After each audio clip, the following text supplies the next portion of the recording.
அதிகாலையில முதற் சாமத்துல தேவனை நோக்கி கர்த்தருடைய பிள்ளைகளுக்காக கூப்பிடும் பொழுது பரலோகத்தின் தேவன் சொன்னார், உன்னுடைய பிள்ளைகள் ஒவ்வொருவருக்கும் தேவ பக்திக்குரிய ரகசியத்தை நீ சொல்லிக் கொடு அப்படின்னு.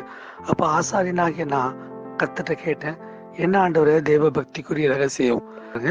1 தீமோத்தேயு 3:16 இதுல தேவ பக்திக்குரிய ரகசியம் என்று 6 காரியங்களை பவுல் குறிப்பிடுகிறார். 1, தேவன் மாமிசத்தில் வெளிப்பட்டார்.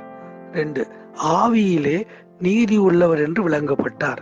3, தேவ தூதர்களால் காணப்பட்டார். 4, புறஜாதிகளிடத்தில் பிரசங்கிக்கப்பட்டார். 5, உலகத்தில் விசுவாசிக்கப்பட்டார். 6, மகிமையிலே எடுத்துக்கொள்ளப்பட்டார்.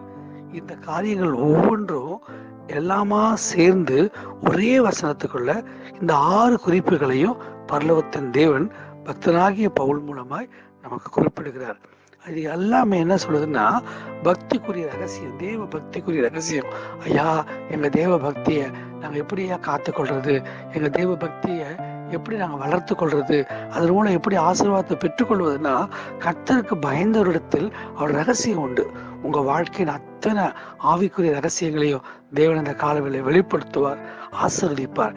பயப்படாதீங்க, பரலோகத்தின் தேவன் ஆவிக்குரிய பக்திக்குரிய ரகசியங்களை கர்த்தர் வெளிப்படுத்தி இன்னும் பெரிய காரியங்களை உங்க வாழ்வில் செய்வாரா. நானும் உங்களுக்காக தொடர்ந்து கர்த்தருடைய சமூகத்தில் ஸ்தோத்திரங்களை செய்து கொண்டே இருக்கேன்.